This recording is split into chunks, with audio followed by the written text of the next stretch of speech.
Salam diplomasi. Belakangan ini kita melihat suatu fenomena yang baru dalam politik luar negeri Indonesia, yaitu diplomasi perdamaian.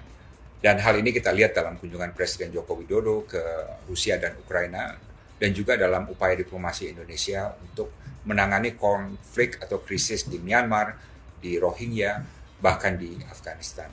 Dalam video ini saya ingin mengajikan suatu kerangka tools of analysis yang berisi 12 checklist yang bisa menjadi pedoman bagi juru damai Indonesia dalam menangani konflik.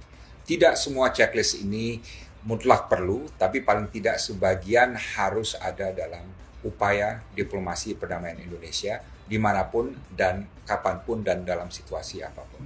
Berikut checklist untuk penanganan konflik. Pertama adalah faktor kredibilitas, yaitu apakah sang juru damai mempunyai reputasi atau prestasi atau niat yang baik, benar dan tulus untuk membantu menengahi konflik sebagai honest broker. Contohnya di sini adalah ketika Sekjen PBB Boutros Ghali mendapat kepercayaan untuk menjadi mediator dalam perundingan 3 pihak antara Indonesia dan Portugal untuk menyelesaikan masalah Timur Timur. Atau ketika pemerintah Indonesia di tahun 1990-an dipercayai untuk menjadi mediator atau fasilitator dalam perundingan antara pemerintah Filipina dengan pemberontak Moro National Liberation Front di Filipina. Faktor kunci di sini adalah para pihak yang berkonflik harus meyakini bahwa sang juru damai mempunyai niat yang baik dan tulus dan bisa bersikap fair dan adil dalam upayanya untuk menengahi konflik tersebut. Checklist kedua adalah akses terhadap semua pihak yang berkonflik.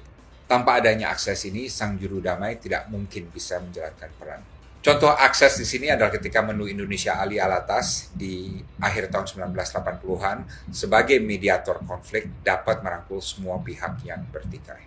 Checklist ketiga adalah consent, yaitu restu atau persetujuan dari semua pihak yang berkonflik terhadap peran sang juru damai. Ini adalah suatu hal yang mutlak harus ada.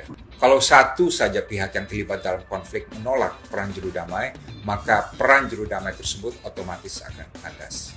Sengketa teritorial Pulau Sipa dan Ligitan misalnya, diselesaikan melalui peran Mahkamah Internasional. Dan ini hanya bisa terjadi karena adanya persetujuan dari kedua belah pihak yang bertikai, yaitu pemerintah Indonesia dan pemerintah Malaysia.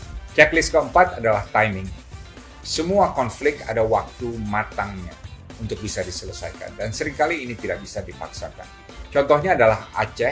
Ini adalah suatu konflik yang sudah berlangsung selama 30 tahun, dan semua upaya perdamaian yang dilakukan sempat kandas. Solusi politik damai baru bisa terjadi setelah terjadi bencana tsunami di akhir tahun 2004. Kalau tidak ada bencana tsunami, mungkin tidak akan ada penyelesaian konflik Aceh.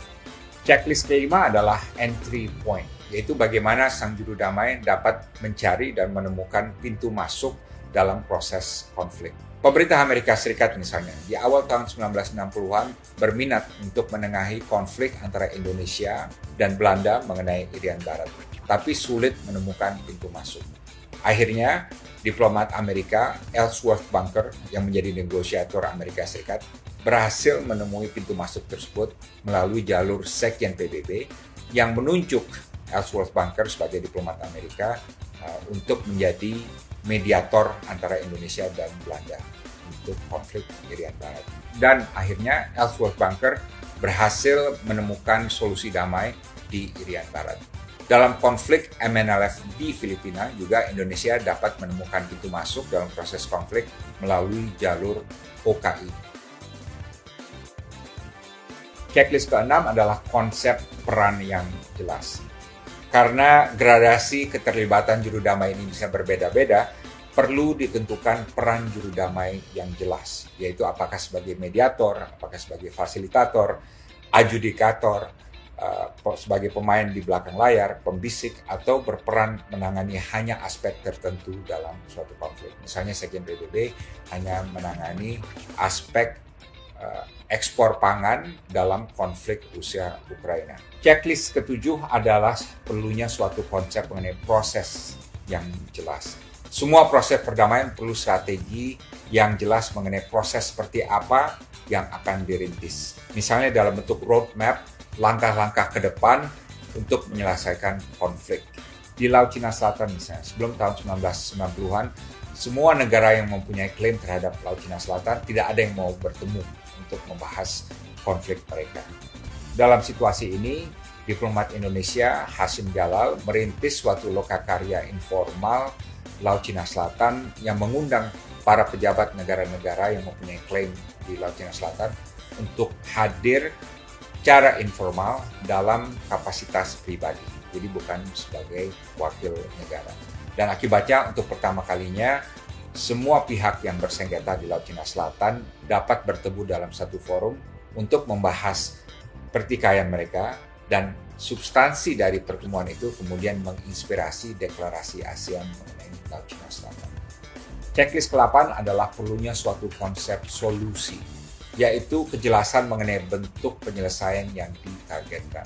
Untuk konflik Timur Timur, solusinya adalah referendum yang dijalankan oleh PBB.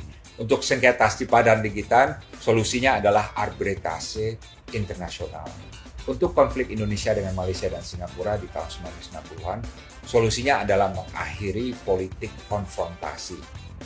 Untuk konflik Aceh, solusinya adalah otonomi khusus dalam kerangka NKRI. Checklist ke-9 adalah skill negosiasi. Sang juru damai mutlak harus mempunyai kapasitas, ilmu, dan kecanggihan untuk menyelesaikan konflik.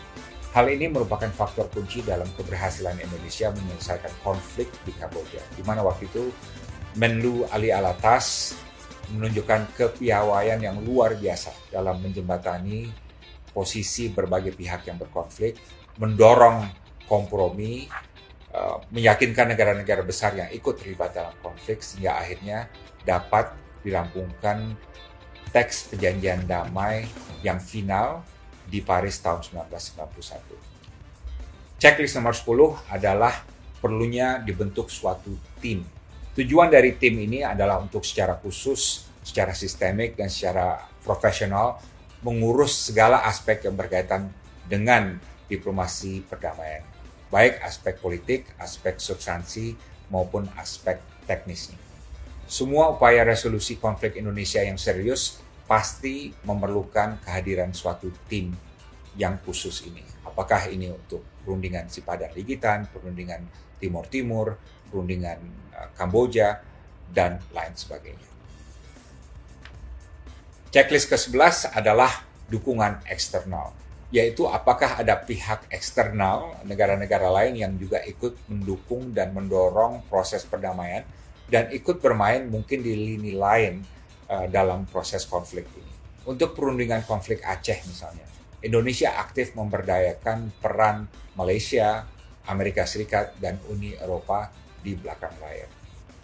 Checklist 12, checklist yang paling akhir adalah keberlanjutan.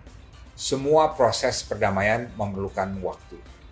Negosiasi hukum laut misalnya memakan waktu 30 tahun lebih di forum PBB. Konflik Kamboja, konflik Timur Timur, konflik Laut Cina Selatan, semua proses ini menuntut kegigihan, kesabaran, keuletan, kesungguhan, dan keberlangsungan. Tanpa keberlanjutan, mustahil akan ada solusi damai. Demikian 12 checklist diplomasi perdamaian. Silakan digunakan sebagai tools of analysis Anda dan semoga bermanfaat. Saya Dino Patrijala dari Foreign Policy Community of Indonesia. Salam diplomasi.